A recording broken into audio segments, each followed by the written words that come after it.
Ok, ahí estamos nuevamente grabando. Bien, bueno, Baruch Hashem, después de una pausa un poco larguita, estamos nuevamente con los estudios de acá del Pirkei Avot. Igual, bueno, también hemos venido haciendo clases de mi libro con el grupo también de la estimada señora Alma. Entonces también pues, están invitados allá cuando quieran, son clases los lunes. Acá estábamos en clases de lo que es el Pirkei Avot y estaba aquí mirando dónde habíamos quedado. Vamos a retomar en la Mishnah 4 del capítulo 3 porque dejamos las otras, pues ya las estuvimos comentando, las avancé un poquito, pero no concluí, digamos, pero igual se entendió el mensaje principal de la Mishnah. Entonces vamos a continuar en la Mishnah número 4. Número 4 capítulo 3 del Pirkei Avot. Ok, un segundito, cierro algo aquí. Listo. Y ya estamos Ya, grabando, entonces sí. la última clase yo la última clase la tengo en enero y estábamos en la Mishnah 10 capítulo 2, o estoy 10, ¿no? equivocado. Ya pasamos por ahí, estábamos por la 16.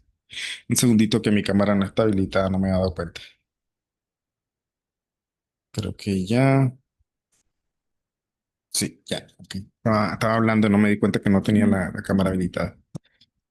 Sí, no, ya vimos tuvimos la 16. De hecho empezamos el capítulo 3, la Mishnah 1, y Mishnah 2 también la mencionamos, eh, y vamos a retomar en la Mishnah 3.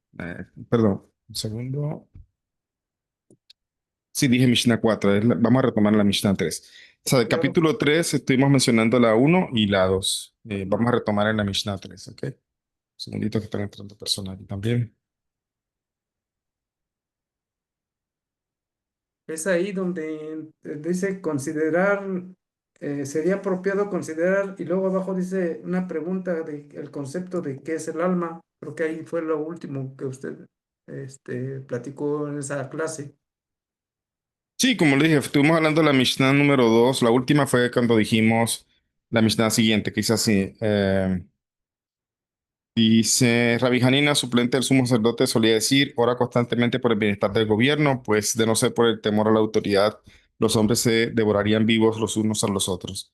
Rabbi Hananía ben Teradión solía decir también, cuando se reúnen dos personas y no intercambian palabras de Torah, es como si formaran una asociación de burladores. A ello se refiere el Salmo 1:1, cuando dice, él no estaba sentado en el asiento de escarnecedores. En cambio, cuando dos hombres se sientan para intercambiar conocimiento toral, reflejo de la majestad divina entre ellos, y como está escrito, entonces los que temían al Eterno hablaron entre sí, y el Eterno escuchó y oyó, y se escribió un libro de memoria ante él para los que temían al Eterno y tenían presente su nombre. Esto se aplica a dos personas, pero ¿de qué versículo puede decirse que el Santo entonces recompensará también a la persona que se dedique solo al estudio de la Torá? Está escrito en Lamentaciones, está sentado solo, en silencio, pues lleva la carga sobre sus hombros. Sí me acuerdo que estuvimos hablando de esto, incluso mencionamos precisamente al profeta del libro Lamentaciones, a qué se refería, de que él estaba solo, a qué se refería también del tema del estudio. Comentábamos que lo habitual, incluso en el pueblo judío, sabemos que el Pirkei Avot es escrito principalmente para judíos, pero también, o sea, digamos, obviamente hay un mensaje universal en lo que es esta parte de ética y todo esto, pero hay detallitos a veces que aplican específicamente al pueblo judío, como por ejemplo el estudio de la Torá, y comentábamos sobre eso, que precisamente la persona debe procurar estudiar acompañado, o sea, estudiar con un jabruta, con un compañero de estudio, para que su estudio sea pues mucho más importante. Y hablábamos, me acuerdo, el tema del estudio solo, que decíamos que, de hecho aquí lo sé porque también marqué aquí puse el marcador del libro aquí en esta parte, y sí sé que estuvimos comentando un poco sobre eso, y comentábamos que, bueno, a pesar de que el Nafila no tiene la obligación de estudiar Torah, como ya hemos dicho muchas veces, sí está la importancia, casi que una obligación lógica de estudiar para poder precisamente saber cómo comportarse en el mundo.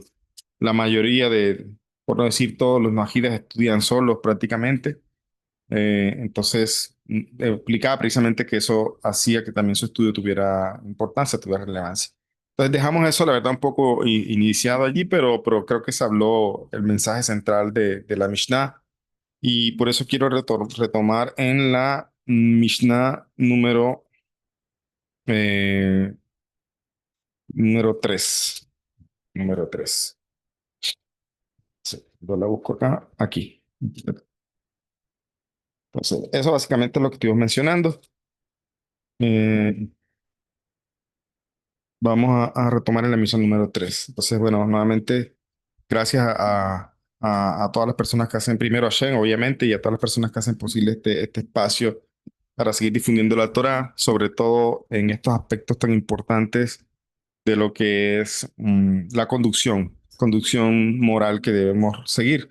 Se conecta mucho con las otras clases que llevamos con el tema de Tikkun Amido, de refinamiento personal, porque precisamente todo enfoca lo mismo. Todo va encaminado a mejorarnos, a cómo conducirnos. En la medida que mejoramos, también mejoramos la forma en que nos comportamos, la forma en que también entendemos la manera adecuada de comportarse, etcétera, etcétera. Entonces, la Mishnah número 3 dice así. Dice, Rabbi Shimon decía, tres hombres que han comido en una mesa sin intercambiar palabras de Torah han comido en realidad alimentos para ídolos, pues está escrito en Yeshayahu 28:8, porque las mesas están llenas de vómito asqueroso, ningún lugar es limpio. Pero cuando tres hombres que comen en una mesa pronuncian palabras de la Torah, de la ley, es como si hubieran comido en la mesa del omnipresente, el santo bendito sea él. Pues está escrito en Yehezkel, profeta Yehezkel 41:22, y me dijo, he aquí que la mesa está delante del Eterno. Entonces es una Mishnah un poco fuerte, o sea, son palabras bastante fuertes de, de, de precisamente el tema de una reunión de judíos. Nuevamente estamos hablando, está dirigido a judíos, pero sin embargo no se equivoca, no significa que no hay un mensaje aquí para también no ajidas. El judío tiene la obligación todos los días de estudiar Torah, dedicar un tiempo a la Torah, y de aquí aprendemos también que incluso cuando comemos no puede faltar palabras de Torah. O sea, tiene que haber palabras de Torah y vamos a explicar qué se refiere esto. Hay que hacer una clase. Es que yo de pronto no sé expresarme bien, me cuesta a veces preparar algo, etcétera. Vamos a hablar de eso. Vamos a hablar de eso porque no necesariamente estamos hablando de dar una clase. Pero sí, siempre compartir palabras de Torah. Y hoy día tenemos muchas herramientas que nos facilitan eso. O sea, hay mucha información, hay páginas que incluso también tenemos historias hasídicas, historias de Baal Shem Tov, etcétera. O sea, hay mucha información. Hoy tenemos mucha información para compartir y a eso se refiere. Pero como vemos aquí, dado que para el judío es un precepto el tema del estudio de la Torah, y a pesar de que nos ocupamos de otras cosas materiales que tenemos que ocuparnos, como ir a trabajar, como también preocuparnos por a veces negocios, etcétera, etcétera, pues en ningún momento dejamos de lado la Torah. Y esa es una de las enseñanzas que nos va a traer esta Mishnah. Entonces, ¿qué pasa si, como dice aquí, es un versículo, de hecho, que está citando el profeta Yeshayahu, que dice quien tres judíos que se reunieron? ¿Por qué tres? ¿Por qué no dos? Eso es lo que vamos a entender. ¿Por qué no dos? ¿Acaso con dos, los que son dos, sí pueden hablar de otras cosas y no necesitan compartir Torah? Entonces es interesante tener en cuenta eso. ¿Por qué tres? Dice, tres hombres que han comido en una mesa sin intercambiar palabras de Torah han consumido en realidad alimentos para ídolos. Y incluso dice, citando el profeta Yeshayahu, estas palabras fuertes, dice, porque todas las mesas están llenas de vómito asqueroso. ¿A qué se refiere esto? Que todas las mesas, en verdad es así, todas las mesas están llenas de vómito asqueroso. ¿Por qué el vómito? O sea, ¿por qué, digamos, relacionar la mesa en la que tenemos alimentos con algo tan asqueroso como esto? O sea, ¿a qué se refiere? Em, vemos de cierta forma la importancia, la, la importancia máxima que debe tener el judío de compartir palabras de Torah y también en la mesa. ¿Por qué en la mesa? Vamos a verlo. Y también el profeta Yehezkel, por otro lado, entonces nos cita el profeta Yehezkel citándonos como como las mesas, de alguna manera, están delante del Eterno. Y me dijo aquí la mesa que está delante del Eterno. De hecho, es costumbre judía, cuando las mujeres acomodan la mesa de Shabbat y, y acomodan entonces el pan. Entonces, después de que coloquen el pan, que prácticamente es lo último que se coloca en la mesa, así es costumbre, y se ponen las manos sobre la mesa y dice, esta es la mesa que está delante del Eterno. ¿Ya? La mesa es comparada al altar también. ¿Ya? Es el lugar de donde en el altar del templo se subían los sacrificios. Entonces, acá también sabemos que la palabra sacrificio, corbán, es como también denota acercamiento al Creador. Entonces vemos que hay una importancia muy grande en la mesa, o sea, en el hecho de sentarnos a comer en la mesa. Para empezar, vamos a poner una pregunta de reflexión y vamos a dejarla allí y la vamos a desarrollar en el transcurso de la explicación. Háganse una pregunta, no tienen que responderla aquí, no tienen que levantar la mano, no tienen que responder micrófonos, pero pregúntense cada quien, ¿quiénes de ustedes en su familia acostumbran todavía a sentarse todos a comer juntos en la mesa? ¿Ya? Es una costumbre que se ha perdido. Se ha perdido. Incluso hoy día que los chicos, los jóvenes tienen, a veces la gente come más frente al televisor, ¿ya? O come más, cada quien se va a su cuarto si tienen televisión, etcétera, etcétera. O sea, pero la gente ha perdido la importancia de la mesa, del comedor, la mesa en donde nos estamos a comer, ha quedado como relegada, ha quedado incluso a veces como un adorno, algo solamente para fechas especiales o algo así. Entonces, preguntémonos eso. Hay una pregunta de reflexión, empezando por allí, ¿quiénes mantienen esta costumbre y por qué esta costumbre tiene relevancia? Lo estamos más o menos entendiendo en la Mishnah. Ahora, ¿quién es el sabio que enuncia la Mishnah? Tenemos a Rabbi Shimon. No dice quién que es Shimon, pero se sabe que es Rabbi Shimon Bar Yochai. Él, eh, uno de los grandes sabios de Israel, que reveló muchas cosas de los secretos místicos de la Torá. No escribió ningún libro, pero sus alumnos escribieron sus enseñanzas en lo que hoy se conoce como el Zohar. Estamos hablando de un rabino muy importante, incluso en su generación llegó a decirse, como está escrito allá en el Talmud, dice, bendita la época en que ha conocido un hombre como Rabbi Shimon ben Yochai. Estamos hablando de el sabio que menciona la Mishnah, es un sabio muy grande, también grande en lo que son secretos místicos, y también entendamos la situación en la que él vivía. Si no lo sabían, su padre, Yohai, porque Ben Yohai significa hijo de Yohai, su padre Yohai era simpatizante, yo diría que más que simpatizante, era muy afín y trabajaba con los romanos. Ya, trabajaba con los romanos. Era alguien no muy confiable. O sea, como quien dice, estaba del lado de los enemigos. Este Yohai, el padre, no Rabbi Shimon Bar Yohai, el papá de Rabbi Shimon ben Yochai, o sea, de Yochai, su padre. Sabemos también que Rabbi Shimon fue uno de los alumnos más jóvenes que tuvo Rabbi Akiva. Ya, Rabbi Akiva fue maestro de él, tanto en Torah revelada como en Torah oculta, pero obviamente después Rabbi Shimon tiene revelación divina mientras está oculto en la cueva. Ya miraremos por qué llegó a ocultarse allá. Eh, pero pero recibió también de Rabbi Akiva enseñanza. Pero Rabbi Akiva fue muy renuente a aceptarlo en su grupo de estudio. Rabbi Akiva no lo quería aceptar. No lo quería aceptar en su grupo de estudio. Lo pensó mucho. Después de varios exámenes que le hizo, al final lo admitió. Ahora, ¿por qué no lo quería admitir Rabbi Akiva? Por lo que dije, por su papá. ¿Ya? El papá estaba con los romanos y estaba el tema de la presión romana sobre Israel, que no quería que se estudiara Torah, etcétera. Y es comprensible completamente la preocupación de Rabbi Akiva de recibir a una persona así. O sea, no porque él esté, pero uno no sabe, o sea, precisamente no sabe si esta persona puede ser incluso un espía de los romanos, etcétera. O sea, muchas cosas. Es una situación difícil. Pero al final lo aceptó y Rabbi Shimon se convirtió en uno de los pilares grandísimos de la Torá. Y llegó un momento precisamente que fue perseguido por los romanos. O sea, a contrario de su padre no fue perseguido. ¿Por qué? Porque estaba con los romanos. Pero Rabbi Shimon sí fue entonces perseguido para asesinarlo por parte de los romanos y él le tocó esconderse en una cueva con su hijo y estuvieron allí escondidos durante 13 años. Y cuenta pues la Gemara de que Hashem les proveyó alimento y milagrosamente y también agua.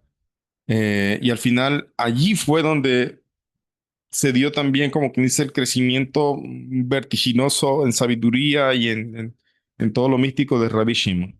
O sea, porque ahí tuvo revelación divina. Hay maestros divinos que a veces Hashem envía, a veces Eliyahu Naví, a veces otros maestros divinos, pero es bastante común la historia de grandes sadiquín que recibieron maestros que no eran terrenales. El Arizal, por ejemplo, también tuvo la revelación de Eliyahu Naví. Eliyahu Naví le enseñaba. También el Baal Shem Tov tuvo un maestro que se llamaba Ahi Ashiloni, que también no era un ser humano como tal. Entonces, aquí se dio mucho la grandeza de él. Y después de la muerte de Adriano, el emperador romano que precisamente estaba en ese momento y que había ordenado su persecución y todo, él fue enviado, digamos, a Roma junto con eh, otros rabinos, otras personas, y allí consiguió él curar una enfermedad grave de una hija del nuevo emperador romano que era Antoninus. Si no sabían también, Antoninus logró convertirse al judaísmo. Antonino fue incluso alumno de Revi le enseñó, Rabbi Yehuda así, y se cuenta que Antoninus llegó a convertirse. De hecho, tenían túneles secretos, digamos, por los que tanto Antoninus visitaba a Revi y Revi le visitaba, se reunían a estudiar. Entonces vemos a un emperador que fue como con un pensamiento diferente a los judíos. Y más después del milagro que Rabbi Shimon hizo por su hija de una enfermedad muy difícil, la curó. Entonces ahí Antonino como que abolió precisamente los decretos que había contra los judíos. Entonces, esto es un poco de historia del contexto de vida del sabio de nuestra Mishnah, que es Rabbi Shimon. ¿Ya? Ahora, que precisamente vemos que él fue un hombre que le tocó surgir de abajo, o sea, no fue fácil para él, no era una situación difícil. Y digo, no era una situación fácil. Y precisamente eh, él enuncia esta Mishnah. Ahora, ¿por qué el sabio habla de tres judíos? Él dice tres hombres, no dice tres judíos. Segundito, revisamos. Dice tres hombres, dice, Dibre Shimon Omer, Shelosha Shechlu, dice tres que comieron, dice en hebreo, tres que comieron sobre a la shulchan, sobre la mesa. Entonces, obviamente está hablando, aquí los sabios explican de que se refiere a tres hombres, no se refiere a tres mujeres y por qué. Ahí está la explicación de por qué tres. ¿Por qué tres? Pues precisamente porque nosotros tenemos la obligación de hacer lo que se llama Birkat Hamazon, la bendición por las comidas. ¿Pero qué comida se refiere? Se refiere a cuando comemos pan. O sea, ya sea que lo comamos solo o generalmente una seuda lleva pan. Entonces, nosotros después de que comemos tenemos que hacer la bendición que se llama Birkat Hamazon, una bendición que está prohibida para no judíos porque los textos que menciona son pactos relacionados con la tierra de Israel, etcétera. Eh, ya hemos hablado sobre qué bendición pueden hacer Noágidas también con sus palabras, etcétera. O también pueden decir, como la bendición que decía Abraham Avinu, bendito Hashem, que de lo suyo hemos comido, una bendición sencilla. Pero con respecto a Birkat Hamazon, como es un precepto de la Torá, de hecho es prácticamente la única bendición que la Torá nos obliga a hacer cuando comemos. Ya, es prácticamente la única bendición. Las otras bendiciones, las conocemos, son establecidas por los sabios. Con respecto a ciertos cereales que hacemos menshalosh, una bendición triple, hay un marloquet, hay quien dice que es una obligación de la Torah, hay quien dice que no, que es de los sabios, etcétera. Entonces, sobre esa, por lo menos hay una duda. No una duda, una discusión, diferentes opiniones. Pero Birkat Hamazon es la bendición que la Torá nos dice: y comerás y te saciarás y bendecirás al Señor tu Dios. Ahí dice la Torá eso. Ok, como toda cosa establecida en el pueblo judío, tenemos también diferentes leyes acerca de las prácticas, incluso de las bendiciones. Todas las bendiciones también tienen sus leyes. Y está dicho allí en las leyes de Birkat Hamazon que si comen tres judíos en la mesa, tienen que hacer algo que se llama simón, que es la invitación a bendecir. Y son unas palabras que se dicen antes de empezar el recitado de la bendición de Birkat Hamazon. Si no comieron tres judíos, sino dos judíos, pues no hay que hacer simón. ¿Ya? Entonces los sabios establecieron hacer esta bendición después de comer, perdón, el simón, esta invitación que precede al Birkat Hamazon, cuando comieron tres judíos allí. Y si uno termina primero, tiene que esperar a los demás para poder comer, para poder bendecir, perdón, para poder bendecir. Así es el tema del simón y hay muchos detallitos, etcétera, etcétera. Tiene eh, muchas halajot que obviamente son parte de la vida judía, de las leyes judías. Pero de ahí viene el tema de tres. De ahí viene de por qué eh, Rabbi Shimon dice: si tres hombres se sientan a comer en una mesa y no hablan palabras de Torah, dice, es como si hubieran, esto parece un banquete a los ídolos. Son banquetes que no hay nada allí santo, no hay nada allí, todo parece simplemente enfocarse al placer de comer, al placer del cuerpo, etcétera, etcétera. Y es precisamente una de las cosas de las que tenemos que alejarnos. Si bien es cierto que comer es no solamente una necesidad, sino también nos produce placer, es una obligación comer, es parte del cuidado de la salud, etcétera. También saber comer, saber qué cosas no comer. Entonces tenemos una importancia marcada y sabida de lo que es darle al cuerpo. Tenemos que mantener el cuerpo con fuerza, si no, pues la persona muere, la persona no mantiene su cuerpo para seguirle sirviendo a Hashem. ¿Ok? Por eso menciona el tema de los tres, pero no significa que dos no tengan la obligación. Solamente menciona tres en relación a este tema del Birkat Hamazon. Pero obviamente, si comen dos personas, también tiene que compartir palabra de Torah. ¿Y qué pasa si come uno? Pues también tiene que leer algo de Torah. Así como una persona sola, también es bueno que lea algo de Torah después de la comida. Entonces, por eso es que el tema de estos banquetes, digamos, que se hacían en los ídolos, em, en esa época, estos banquetes generalmente van enfocados, no solamente el banquete de los ídolos, el banquete en general, todas estas fiestas que eran costumbre de reyes y todo esto, muchas veces estaban enfocadas simplemente al desenfreno, ya, al placer corporal, a disfrutar, tanto así, que algunos reyes incluso se autoprovocaban el vómito para poder seguir, para desocupar el estómago y poder seguir disfrutando de la comida. O sea, eso es algo que se hacía en la Edad Media, no sé si todos, pero era algo eh, muy sabido y algunos reyes lo hacían. Entonces vemos aquí la distorsión del placer, en el sentido de que sí, podemos disfrutar de los alimentos, pero la persona ya está satisfecho y está pero quiere seguir disfrutando los sabores en su boca porque las papilas gustativas las tenemos en la boca, en la lengua. Ya después de que pasa al esófago, ya pues como que tal no se siente, no se disfrutan los sabores como tal. Entonces, pero la persona no puede seguir comiendo, está satisfecho, entonces, pero sí quiere seguir disfrutando.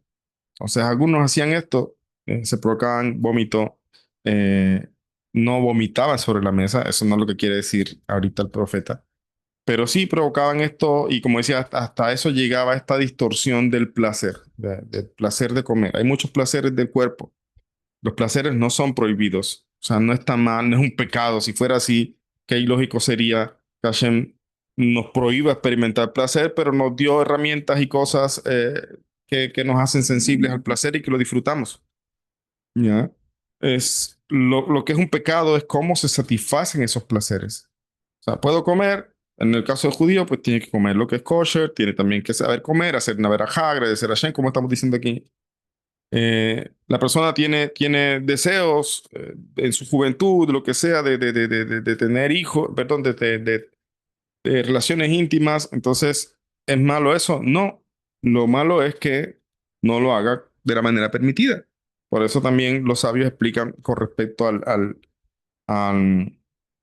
con respecto a los jóvenes judíos que de pronto, digamos, su fuerza precisamente o sea, tienen una dificultad, tienen muchas fuerzas enfocadas a este tema sexual. Entonces dice, ok, entonces que se case y continúe su estudio casado. Es decir, que maneje esta fuerza que cada ser humano es distinto, que la maneje de una manera permitida y entonces así que pueda estudiar. ¿Ya? Así.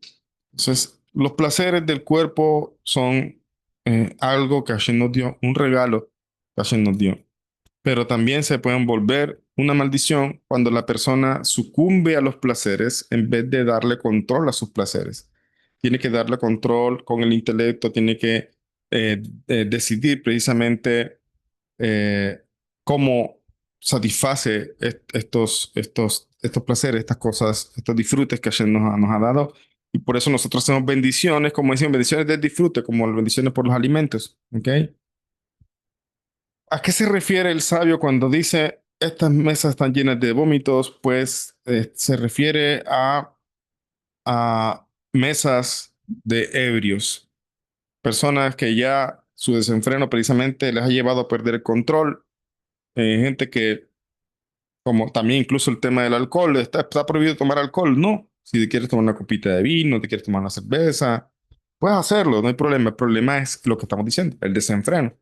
Entonces, hay muchas cosas que la gente disfruta pero se salen del control, ya sea consciente o inconscientemente. Pero lo que la gente a veces deja de lado es que hay otra cosa que también da placer, ¿ya? Y no, o no saben, o a veces no se enfocan en ese tipo de placer. Y es la Torah. ¿Ya? La Torah da placer al hombre, alegra el corazón del hombre. Tanto así que precisamente ahorita se aproxima el 9 de Ab, el ayuno del 9 de Ab, está prohibido estudiar Torah. ¿Y por qué? Por eso, porque es un día para afligirnos, no para alegrarnos. Entonces nosotros estudiamos Torah ese día. Es el único día al año que no se estudia Torah. Ahora, no significa que no miremos algo de Torah, significa simplemente que se restringe mucho lo que se puede estudiar. Que se puede leer, eh, por ejemplo, la Megilá, o por ejemplo el libro de Job, etcétera. O sea, son libros o leer sobre la destrucción del templo, que precisamente es algo de lo que se está recordando ese día. O sea, estas cosas que nos ayudan a despertar la conciencia del momento y de la aflicción que estamos viviendo. Pero dice, aún estas cosas no se estudian a profundidad, no sea que también entonces encuentre cosas que le van a dar placer en su estudio de Torah. Entonces también el estudio de Torah da placer, alegra el corazón del hombre. Y la persona cuando está descubriendo algo nuevo, pues también se emociona. Y este placer es espiritual, ¿ya? Es un placer mucho más elevado que incluso puede ayudar a manejar, o que nos ayuda a manejar los placeres físicos. ¿Con qué manejo le damos a los placeres físicos? Entonces, a eso se refiere, ese desenfreno al que llegaron muchas personas en un banquete, ya sea banquetes de ídolos, lo que sea, llegaron a tal punto de ebriedad que incluso sabemos que el ebrio entonces vuelve su estómago, etcétera. Y a eso se refiere, dice estas mesas, dice el profeta, están llenas de vómitos. ¿Por qué? Porque se refiere a gente ebria, gente que ya perdió su control, gente que ya no se está comportando como un ser humano. Y, y hay un tema aquí también con respecto al tema de los ídolos, de banquetes de ídolos. Nosotros comemos bastante. El ser humano, incluso si hiciéramos un cálculo de cuánta carne comemos en nuestra vida, yo me tomé ese antes de la clase, me puse aquí, puse a la inteligencia artificial a hacerme un estimado de cuánta carne come un ser humano en en la vida y según esto son casi 3 toneladas de carne, contando pollo, pues lo que comen cerdo también, etcétera. Pero dice que en Estados Unidos incluso se puede llegar a 7 toneladas por persona, ya, de comer carne. O sea, suena una cifra increíble, pero en verdad es posible.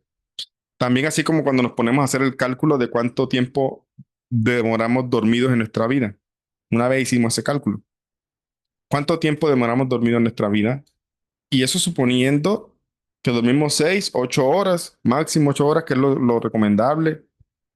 ¿Cuánto dice, si hacemos el cálculo, la persona en promedio que iba a 90 años, de esos 90, 30 años de su vida las pasó en la cama durmiendo?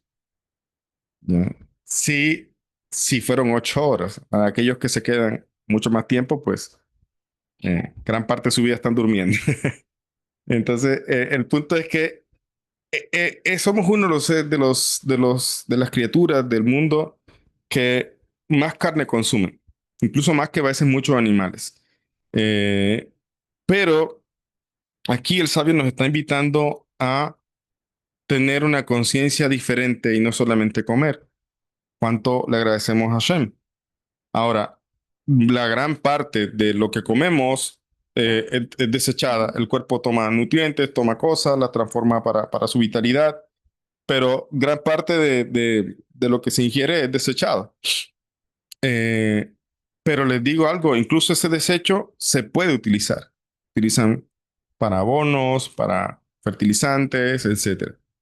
Ya. Pero, ¿qué pasa con la comida dedicada a los ídolos? No se puede utilizar para nada. Ni siquiera si es un desecho. Está prohibido en la ley judía tener beneficio de estas cosas dedicadas a los ídolos. Entonces, es lo que está, por eso el profeta dice, aquí dice, ¿por qué el hecho está ausente de una conversación se asemeja a aquella comida de un banquete de ídolos? Dice que no sirve para nada. O sea, no tiene ninguna utilidad, no hay nada más ahí que comida, e incluso no sirve para el judío, no sirve ni para dársela a un perro, ¿ya?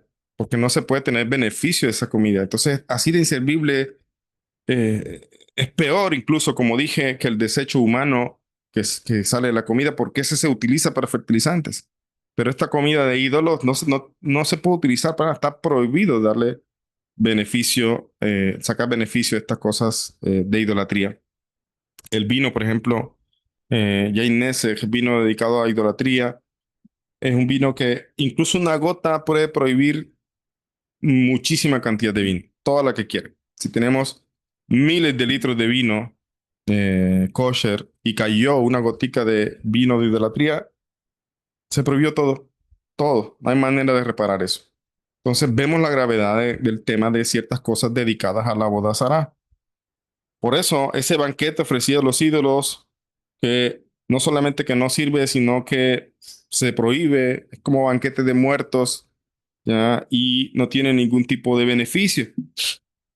Por eso, de alguna manera nos están diciendo, debes tener la conciencia del beneficio que se tiene de la comida. O sea, no solamente comer por placer, disfrutamos la comida, no está prohibido eso, como ya dije, pero ¿con qué intención lo haces? Es decir, ¿tienes en algún momento en consideración a Hashem por esos alimentos que estás comiendo o que comiste? ¿Cuál sería la mejor manera de agradecer? Compartir algo en honor al Creador, al que nos está dando estos alimentos. Entonces, como dije, la mayoría de los comentarios de Pirkei Avot está enfocado a judíos, pero el Najida, que ya dijimos hace un momento, tiene una obligación de estudiar Torah. En este caso, una obligación por la lógica, una obligación por la parte racional del ser humano. Entonces, debería también compartir, eh, eh, en estos momentos, compartir algo de Torah en honor precisamente o en gratitud al Creador por esto. Además, cuando hay familias, como dije, que tenemos niños pequeños o algo así, a veces el afán del día a día no nos da tiempo a veces de compartir como deberíamos. Estamos ocupados en una cosa, el papá en una cosa, la mamá en otra, los niños de pronto en tareas, cosas de la escuela, estudios, etcétera. Y a veces lo que es en semana no da mucho tiempo para a veces compartir, pero debemos nosotros destinar o establecer que la mesa también es un lugar sagrado. Entonces, no es un lugar de banquetes de ídolos, no es un lugar que no sirve para nada, es un lugar que puede servirnos incluso para integrarnos. Por eso yo en el Sidur para Noajidas que pude editar, escribí lo siguiente. Un segundito.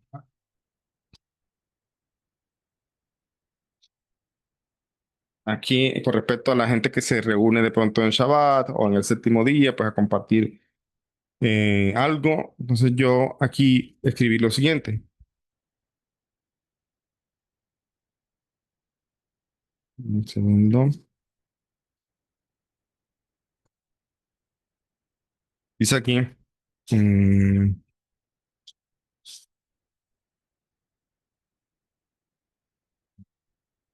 acá, dice la cena familiar.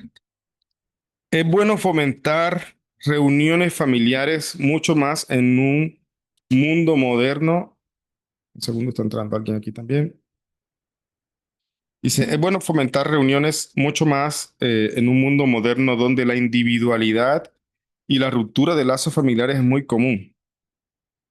Muchas familias lamentablemente comen separadas, cada quien en su habitación, frente al televisor o frente al teléfono móvil. Si bien es cierto que el Najida no debe descansar por motivos religiosos, absteniéndose a la manera judía de muchas cosas, es digno de elogio que se usen estos momentos para fortalecer los lazos entre hermanos, padres e hijos, aprender juntos y compartir momentos que crean armonía y permiten estudiar y compartir ideas de cómo el hombre debe conducirse en este mundo, con temor a su creador y despertando cada vez más dentro de sí el amor y el apego al santo bendito sea. La familia es la base de la sociedad. Si la familia se fortalece, entonces el Noahida tendrá alto impacto en generaciones futuras como en el mundo entero. Entonces, miren el impacto que puede tener reunirse a comer juntos. Era muy tradicional, para algunos de pronto sigue siendo, Baruch Hashem, y felicito a aquellos que siguen manteniendo esta costumbre y dándole importancia. Ahora, como todos cargamos un computador en la mano, que es nuestro celular, también pone reglas. En nuestra casa, pues estamos a comer, celular no hay. No hay celular. Estamos comiendo, estamos compartiendo en familia, hablamos de cosas a veces, cómo te fue en el trabajo o tal cosa, ok, sí. Pero se procura también al final, para nosotros una alajá, para nosotros una ley, compartir algo de Torah. Podemos leer una alajá, una ley de algún tema específico. Podemos compartir una historia de Baal Shem Tov. A veces mi hija nos comparte algo que leyó. Esta mediodía nos compartió algo del Tania que leyó, de Yera Teshuvah. Y sobre eso yo también comenté algo más. Y se forma unos minutos ahí donde se hace ameno y se integra a las personas. O sea, entonces, la mesa tiene ese poder de fortalecer relaciones. Pero de nada sirve sentarse en la mesa si lo que hay es banquete de ídolos. Es decir, si lo que hay es todo tipo de cosas que no sirven para nada para fomentar este tipo y fortalecer este tipo de relaciones. De nada sirve, he visto gente que se sienta en restaurantes, más familias, celebrar un cumpleaños, lo que sea, y cada quien está con su celular y están separados a pesar de que están juntos. Entonces, eso es una de las cosas dentro de lo racional que podemos aprender acá, o sea, de que el hecho de sentarnos ahí no solamente sirva para llenarnos el estómago, sino también para fortalecer y también satisfacer nuestra alma, ¿ya? Esa alma que necesita también parte de necesita alimentarse también. El alma necesita alimento. Cuando el alma no se alimenta, va ella misma a pedir auxilio, va a pedir atención. ¿Cuándo y cómo se presenta eso? Cuando la persona a veces empieza a caer en situaciones, a veces incluso tristezas, pierde el objetivo de muchas cosas, incluso a veces tristezas sin razón, llanto sin razón, no sé qué me pasa, no me siento bien. Como dijo el Rebe, el alma está pidiendo a gritos atención. Entonces, eso, si en verdad te preocupa por el alma, entonces una manera, así como alimenta el cuerpo, también alimenta a tu alma. ¿Cómo lo alimentas? Comparte palabra de Torah. Esto tiene, aunque parezca simplemente leer un texto, compartir algo, en verdad tiene un efecto en el alma. Y como dije, también aprovechar esos momentos para fortalecer lazos familiares. Ahora, mm, Rabbi Shimon también nos enseña que es precisamente durante las comidas cuando debemos demostrar que merecemos el calificativo de reyes de la creación. Hashem nos dio el mundo y nos lo puso a nuestra disposición y nos puso a gobernar sobre él. Así fue con el Adán y obviamente eso es para toda la humanidad. Entonces, ¿cómo debemos comportarnos como reyes? Como esos reyes de antaño, algunos reyes precisamente que decía, no, no todos, hubo reyes justos también, pero todos entregando al desenfreno. Entonces, el verdadero motivo también, o un motivo también, es que Rebbe Shimon nos dice, si en verdad tenemos calificativos de reyes de la creación, estamos por encima de los animales, por encima de todo, pues entonces no te comportes como un animal, ya no te sientes a comer sin siquiera darle gracias a Hashem de lo que tienes al frente. Ya, mucha gente, no, la palabra clásica que le dicen a los niños cuando quiere comer, muchos niños no tienen esto en sus mesas. Le decimos así a los niños a veces. Suena muy ya conocido, ¿no? Pero sí es cierto, ¿verdad? Hay gente que está pasando necesidades y incluso personas que son, una persona puede ser, decir, soy pobre, pero hay gente más pobre todavía. ¿Ya? Hay gente que está en situaciones que ni siquiera tienen un pedazo de pan, ni siquiera tienen un techo, ni siquiera, es terrible. Entonces, dimensionar eso, darle gracias a Hashem, es también alimentar el alma. Eh, y también lo que decía, los afanes del día a día, a veces no tenemos tiempo para estudiar, por lo menos entonces en ese momento nos sentamos con familia y compartimos algo de Torah en ese momento. Em, Otra cosa, ¿por qué dice si dos o tres hombres se sientan en una mesa y comieron? Dice, tres hombres que han comido, que comieron en la mesa y no pronuncian palabra. También se resalta la manera en que lo expresa la Mishnah. No dice, y mientras comen, dice, no, cuando ya comieron. Esto es algo lógico, pero igual tiene una razón de ser, y es porque mientras se come, no es bueno estar hablando, no es bueno estar, a veces la persona puede atragantarse, entonces por eso se habla que después de que comieron, entonces ahí que compartan algo de Torah ahora con respecto a escuchar palabras de Torah mientras estamos comiendo, pues no está mal. Alguien puede estar hablando y nosotros escuchando. Pero aquí, como los tres están comiendo, entonces se recomienda que sea al final. Sola y únicamente estamos convencidos de que el cuerpo es un instrumento al servicio del alma, un instrumento que utilizamos para conseguir la vida eterna. Solo si se cumple esta condición, nuestra comida deja de ser un banquete de muertos. El cuerpo tiene una importancia. Es difícil decir quién tiene más importancia, el alma o el cuerpo. No. Es difícil, no, el alma. Siempre el alma para que no vaya al no. Hay que pensar en el alma, hay que reparar el alma, los tikkunim, las reencarnaciones, etcétera. Un montón de cosas. Pero les digo algo, es difícil decir qué es más importante. Incluso si me tocara escoger entre los dos, y según lo que he estudiado, es más importante el cuerpo. ¿Ya? Es más importante el cuerpo. ¿Y por qué? Solamente pongámosle un poco de lógica. El alma desciende de todos los mundos espirituales para meterse en un cuerpo. Un alma que está de alguna manera cercana a Hashem. ¿Para qué viene este mundo? Dicen los sabios, dice la Kabbalah, la única razón por la que el alma desciende a este mundo es para refinar el cuerpo. Entonces, ¿qué es más importante?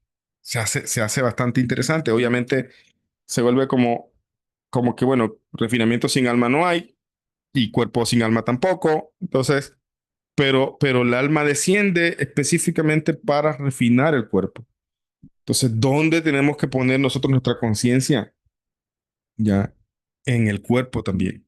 Muchísimo tenemos que pensar en el cuerpo. ¿Cómo nos conducimos con el cuerpo? ¿Qué hacemos con el cuerpo? ¿Qué acciones? ¿Qué pensamiento? Porque el pensamiento, a pesar de que es algo etéreo de cierta forma, o sea, no es tangible, también está relacionado al cuerpo. Porque comparado con el alma, pensamiento es físico, entre comillas. O sea, si comparamos el alma, que es algo tan elevado, tan espiritual, el pensamiento es algo burdo. Está mucho más abajo. Es parte del cuerpo, entre comillas. Entonces, el objetivo que el alma tiene es de refinar el cuerpo. Por eso se habla a veces, además también pensemos en la reencarnación, resurrección. La resurrección también es llamada Olam Abba, que también lo hemos estudiado en otra parte. Olam Abba, el mundo venidero. ¿El mundo venidero de qué? Mundo venidero de, o sea, lo que viene después de todo este proceso de Tikkun en el que el mundo y todo en el mundo está en un proceso de rectificación después del pecado del Adán y también un proceso de tener méritos para el Adán Abba. Entonces, y allá que, ¿quiénes van a resucitar? ¿Las almas? No, las almas nunca murieron. Las almas nunca mueren. Las almas son intangibles. Las almas son, no tienen forma. Las almas allá, aquí el cuerpo se retira el alma, el cuerpo cae, el cuerpo muere. Pero los sabios explican que cuando se dé la resurrección de los muertos, es el cuerpo el que le va a dar sostén al alma. Es el cuerpo que toma relevancia. Entonces, cuando una persona tiene esta conciencia, entiende que cada cosa que haga mientras tenga cuerpo, tiene que hacerlo para precisamente mejorarlo. Y eso es conducción moral. Lo vemos simplemente como que, ay, vamos a tener buenos hábitos, vamos a cambiar malas costumbres, vamos a pensar diferente. No, estás refinando el cuerpo. Le estás dando la oportunidad a ese cuerpo de que en la resolución se levante, ¿ya? Y que tenga parte en ese mundo venidero. Por lo tanto, aquí la cuestión es cómo reenfocas, cómo educas a tu cuerpo, entre comillas. Digo entre comillas porque el cuerpo obviamente tiene vitalidad por el alma, pero ahí va el tema de conducción moral, las palabras de ética, las palabras del libro que estudiamos también, de refinamiento de cualidades, etcétera. Todo va enfocado a refinar el cuerpo. Todo va enfocado a mejorar y darle una oportunidad a ese cuerpo para precisamente tener parte en el mundo venidero. Y si el cuerpo tiene también, porque hay una lucha entre cuerpo y alma, entonces el cuerpo también jala para un lado, entonces edúcalo. Hay otra cosa que también la gente tiene malentendida con respecto a veces al pasado, pues en las religiones, ese Egipto, pues que todavía hay cosas hay que depurar. La gente a veces entiende eh, el mal como el enemigo, como alguien que precisamente no tiene nada, no hay nada de bueno en él. Pero precisamente el mal interno que tenemos está allí precisamente para oponernos lucha y nosotros poder sobreponernos, poder entonces superar, poder entonces mejorar. Si no tuviéramos ese mal interno, va a ser difícil tener el reto, tener la capacidad de sobreponernos. Entonces, por eso tenemos esa lucha interna. El cuerpo quiere jalar para un lado, el cuerpo quiere solamente como un animalito actuar sin ningún tipo de conciencia. Y hay mucha gente que vive así, prácticamente arrastrados por el cuerpo. Son gente que son llamados muertos. ¿Ya? Hay muertos vivientes. Por eso dice que no sean banquete de muertos, ¿ya? Que no sea como esa gente que vive la vida y no tiene ningún tipo de conciencia de lo divino, no tiene ningún tipo de conciencia de su importancia en el mundo, de lo que tiene que hacer, de lo que tiene que trabajar, de lo que tiene que mejorar, sino entonces, mientras sea el cuerpo el que haga todo y el que empuje al intelecto, entonces es como un muerto. Acá es desarrollar la conciencia y eso se puede empezar a hacer también en el momento que damos gracias a Shem por todo. Incluso en este caso, pues estamos hablando de la comida. Porque la comida, porque los placeres en verdad pueden hacer que el hombre, cuando digo el hombre me refiero a la humanidad en general, que el hombre se hunda, o sea, se deje llevar a lo más bajo. Los placeres tienen una fuerza tremenda. Hay gente que sucumbe a la gula. Hay otros placeres que ya mencionamos. Entonces, pero Hashem nos dio el poder de poder, valga la redundancia, se nos dio la capacidad de cambiar esto. Si tenemos una dificultad, una lucha con tal o cualidad o cosas que tienen que ver con placeres, pues también puedes en verdad sobreponerte a eso. Solamente tienes que empezar a desarrollar una conciencia en la medida que empieza a agradecer a Shem. Y por eso algo que parece tan material como comer, donde no parece que hubiera más importancia, simplemente satisfacernos, ahí Rabbi Shimon nos dice, no se te olvide que ahí también se debe tener conciencia de lo divino, conciencia de Hashem, conciencia de que tienes un alma, conciencia de que no eres un animal, conciencia de que eres un ser vivo, de que no eres un muerto y no tienes por qué comportarte así. Y con respecto, aquí hay una nota de un comentario que quiero leer. Comida y psicología dice, las comidas tomadas en común, me refiero sobre todo a las familiares, nuevamente lo que decía yo, pueden tener un gran valor instructivo si se organiza como es debido. O sea, hay un aspecto también psicológico en el tema de la comida, pero ya sea si come solo, se demuestran muchas cosas, pero también el tema que decía de fortalecer lazos o de aprovechar momentos para educación, momentos para compartir con los hijos, instrucciones, etcétera, si se organizan como es debido. En efecto, con motivo de esta actividad diaria, los hijos tienen la obligación de dar las gracias a su generoso donador antes y después de consumir los alimentos. Además, el padre que suele disponer de muy poco tiempo para los suyos, tiene entonces la oportunidad de mencionar las enseñanzas de la ley y de hacer repetir a sus hijos todo lo que han aprendido de sus maestros. De esta manera, la mesa se convierte en un lugar sagrado, un altar en el que se ofrenda a Dios. Por eso, al final, la Mishnah dice, citando entonces ya unas palabras del profeta Yehezkel, dice, y me dijo, he aquí la mesa que está delante del Eterno. Esa conciencia hace que la persona entienda que la mesa tiene un poder, vamos a decirlo así, místico también, o podemos decir psicológico. Pero si se utiliza bien, y por eso decía al principio, pregúntense quiénes de ustedes en verdad se toman ese espacio de comida en familia y no pelean, porque las películas, muchas películas en Estados Unidos es donde traen a la mesa traen temas para pelear y se levantan enojados algunos, los adolescentes, etcétera. Hemos visto en películas, ¿no? Pero no, la pregunta es, ¿quiénes en verdad mantienen la costumbre de mantener este espacio como algo sagrado? Esta es la mesa que está delante del Eterno. Este es mi espacio con mi familia. Aquí no va a haber celular, aquí no va a haber otra cosa. Compartamos algo de Torah. Y ahí voy a lo último. ¿Qué significa si yo no sé mucho hablar, si yo en verdad no he estudiado mucho? Pues hay una frase que yo la puse en mi libro al principio de mi libro, dice, sí, que revela, dice, si sabes Aleph, enseña Aleph, puedes enseñar. No somos personas que no sabemos absolutamente nada. Sabemos algo pequeño, pues podemos compartirlo. Ahorita les comparto una historia de Baal Shem Tov, dos historias pequeñas de Baal Shem Tov para terminar ahí con ese condimento que nos conmueve, digamos, el alma y tienen ese poder de estimularnos a cambiar. Pero a fin de cuentas, eso, se ha perdido la costumbre. Ya se ha perdido la costumbre de comer juntos.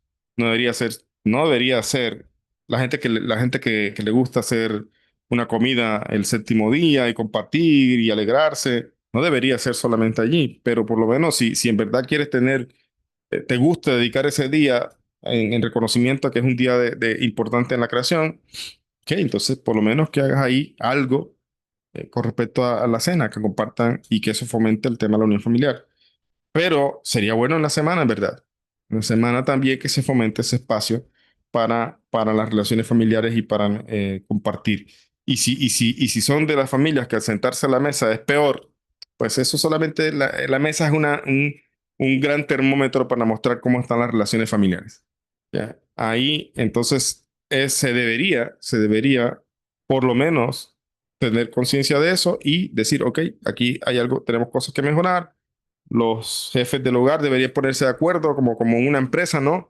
Dice, bueno, aquí tenemos un mal ambiente laboral, vamos a hacer esto, vamos a hacer tal cosa, vamos a cambiar esto. Entonces, tienen que tomarse muy en serio el asunto, porque al final de cuentas están allí en ese crisol hijos y eso van a repetirlo.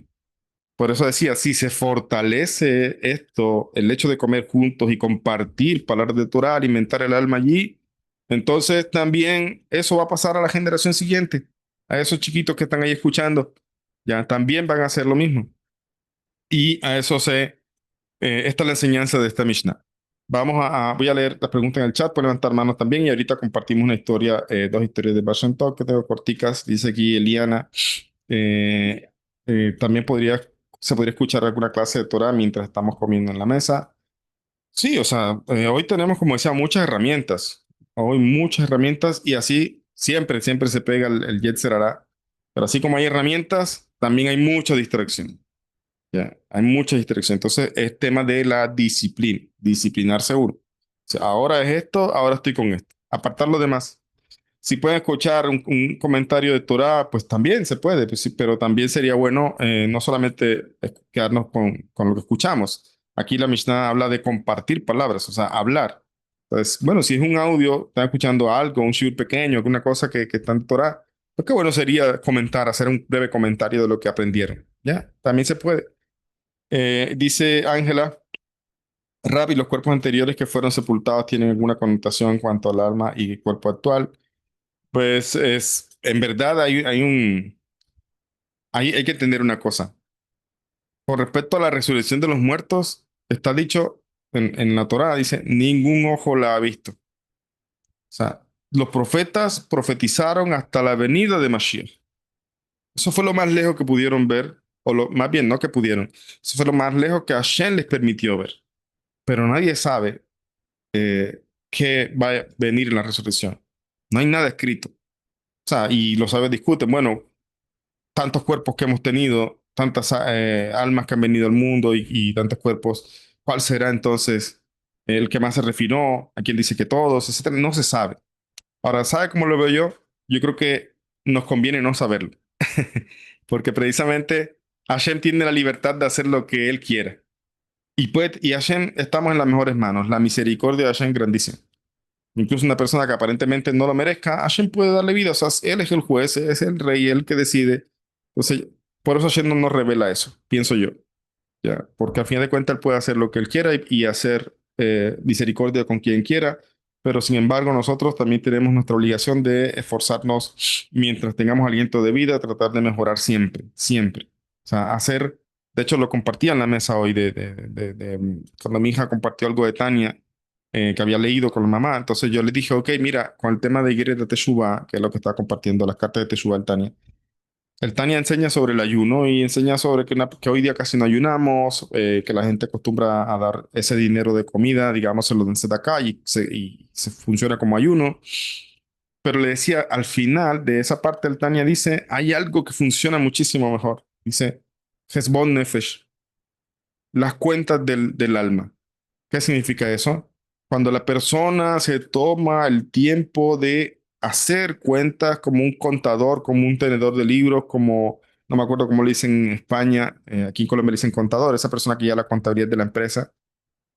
Si falla un número, tienen que revisar, tienen que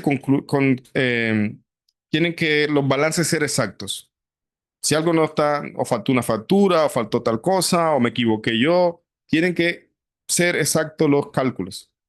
O sea, así la persona debe hacer Hesbon Nefesh, o sea, debe desarrollar esa metacognición o esa capacidad de verse a sí mismo, esa capacidad de analizarse a sí mismo.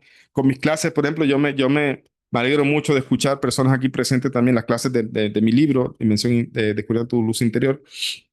Gente aquí que me comenta después de clases también sus experiencias y empiezan en esa lucha de, ay, yo mira que no me he dado cuenta de tal cual cosa que tengo, tal cosa. Entonces, eso es Hezbollah Nefesh. ¿Y cómo se llega a eso? En la medida que introducimos información, la información correcta a nuestro intelecto. Eso nos va haciendo despertar de esa muerte, vamos así, en vida, en la que estamos. Eh, Hoy le hice una pregunta a una persona, le dije, cuéntame en qué crees que eres buena, en qué cosas dices tú yo soy buena para esto, tengo talento para esto, y háganse el ejercicio también ustedes. Hacer esa pregunta a veces nos toca esforzarnos para poder responder, ¿ya? Debería, y eso que a veces somos enfocados mucho al yo, ¿no? Al ego, pero, pero cuando nos hacemos la pregunta, en primer momento no sabemos a veces responder en qué somos buenos. Eso es una muestra precisamente de que no tengo desarrollado bien el tema de mi autoconocimiento y por lo tanto no puedo hacer Hezbollah Nefesh, no puedo hacer cuentas de mi alma, o sea, no puedo mirar qué cosas corregir. En la medida que eso ocurre, va a pasar. Entonces, al final de cuentas, eso es algo que tiene que preocuparnos. El tema de los cuerpos, cuántos cuerpos, qué cuerpo, etcétera, es algo que no nadie lo sabe, pero estamos en las mejores manos, estamos con un Padre misericordioso, pero también Él nos puso responsabilidad y tenemos que trabajar en eso. Dice por acá Dave Fanny, muchas gracias Ra por aclararme que es igual de importante el cuerpo y no solo el alma. Así es, voy a implementar en mi mesa que durante la hora de comida solo para hablar cosas de Torah y no para hablar de otros temas. Así es, Baruch Hashem. Y dice Lorena, si toca comer solo, ¿cómo podríamos hacer de la comida una forma de conexión? Pues la forma simple, la bendición. Ya. Aunque sea bendecir, ya hay una conexión espiritual aquí. Pero qué bueno nuevamente. Yo, por ejemplo, a veces cargo un libro cuando me toca ir de viaje, el libro que me estoy leyendo, que lo pueda transportar, si es un libro pequeño. Y es bueno leerse una página. Una página, no te quita ni 5 minutos, creo yo, leerte la página de ese libro que está. Yo creo que toda persona debería tener un libro de lectura. O sea, hoy, en este momento, me estoy leyendo tal libro, lo terminé, paso al otro. Que no se empolven los libros en la biblioteca y simplemente ahí están de adorno, sino ir leyendo, ir leyendo. Entonces, si la persona está solo, pues qué bueno sería también tomarse el momento de leer siquiera una hojita, una página de eso, aunque esté solo. Porque como dijimos, tenemos que alimentar el alma y la persona que esté solo también tiene que preocuparse por su alma, ¿ok? Bueno, si no hay preguntas, vamos a compartir aquí unas historias para que veamos lo que decía.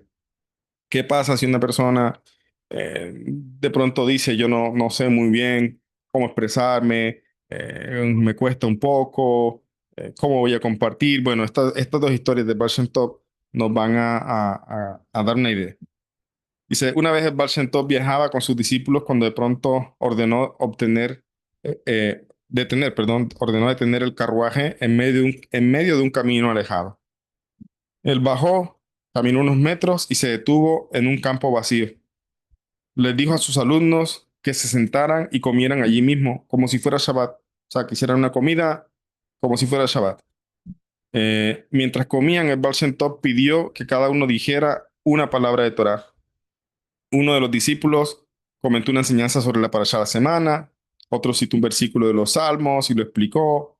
En ese momento, el Baal Shem Tov sonrió y dijo, un alma elevada llevaba mucho tiempo esperando ser elevada a su descanso final, pero le faltaba el mérito de oír una palabra de Torah dicha con intención y alegría en este lugar donde una vez pecó.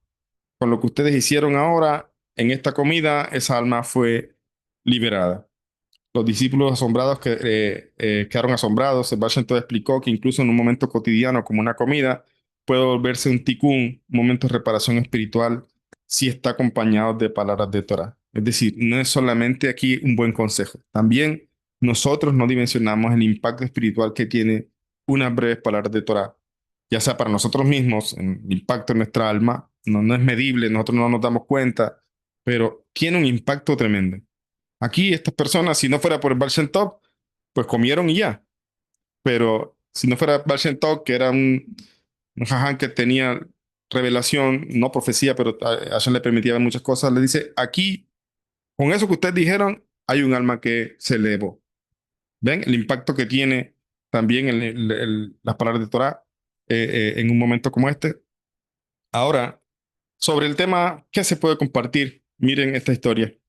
El Baal Shem Tov una vez llevó a sus discípulos a una aldea remota para visitar un campesino judío, muy sencillo, el campesino llamado Reb Yankel.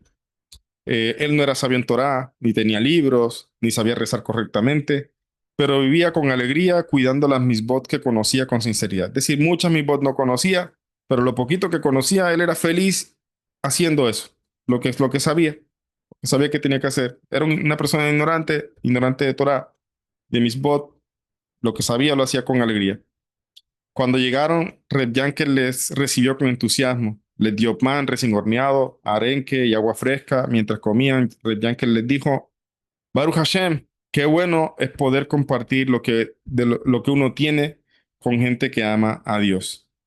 Y con una sonrisa agregó y dijo lo siguiente, no sé mucha Torah, pero sé que cada comida puede ser una mesa para la presencia divina si se hace con alegría y agradecimiento.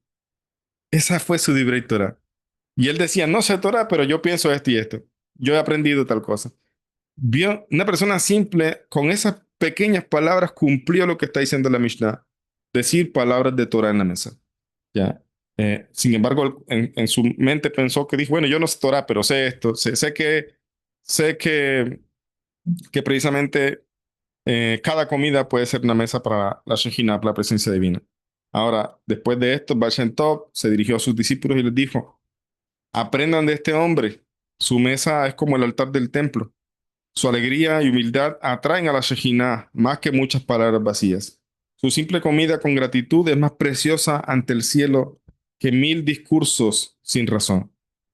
Sí, esa historia la traigo para que analicemos. No, pero es que no sé qué decir, no he preparado nada. No, algo sencillo como eso ya tiene mucho impacto a nivel espiritual. Y mucho más si estamos leyendo un libro, mucho más si compartimos. Yo creo que hay un buen ejercicio que a mí me gustaba hacerlo con un amigo de hace años. Nos poníamos tareas, vamos a decirlo así. Comprábamos el mismo libro y lo empezábamos a leer. Y cuando nos reuníamos, compartíamos, oye, ¿qué te pareció tal punto? Yo opino tal cosa, me pareció interesante esto. Me parece un buen ejercicio. Yo lo hacía. Hace mucho rato no me veo con esta persona, hace muchos años. También pues cuando uno se casa, pues ya no hay los mismos tiempos, ya cada quien como que con sus espacios, etcétera. Pero yo hacía eso, cuando estaba soltero. Entonces no, nos poníamos un libro y compartíamos de eso. Entonces creo que es un buen ejercicio también las personas que tienen amistades aquí, aunque están lejos, que compartan, que tengan un libro de estudio, que también se reúnan, compartan, fortalezcan amistades, ¿ok? Eso como tradicional. Pero en lo que respecta a la comida, no hay que hacer aquí el super discurso. Lo importante es hacerlo con alegría, con emoción, con amor a la Torah, con amor y agradecimiento a Hashem, y eso impacta en los mundos superiores de una manera que no nos imaginamos. Ok, chicos, vamos a dejar allí. No sé si tienen alguna otra pregunta. Si no hay más preguntas, pues entonces nos quedamos con esa reflexión. Vamos a resumir las reflexiones así. Una, somos cuerpo y alma, pero no dejemos que el cuerpo sea lo que nos impulse a actuar como animalitos. Tenemos que racionalizar y ponerle intelecto a todos los impulsos que el cuerpo tiene, conducirlos, como educarlos, ¿ya? Y, y también la importancia que tiene compartir Torah en momentos como este, tiene un impacto espiritual que a veces no dimensionamos, incluso para nuestras vidas, y no necesitamos ser expertos para poder compartir algo de Torah, ¿ok? Eso creo que quedaría de reflexión. Listo, les deseo una bonita noche. Baruch Hashem, me alegra nuevamente de verlos, estar aquí, retomar con fuerza este estudio y que sea de mucha bendición para todos.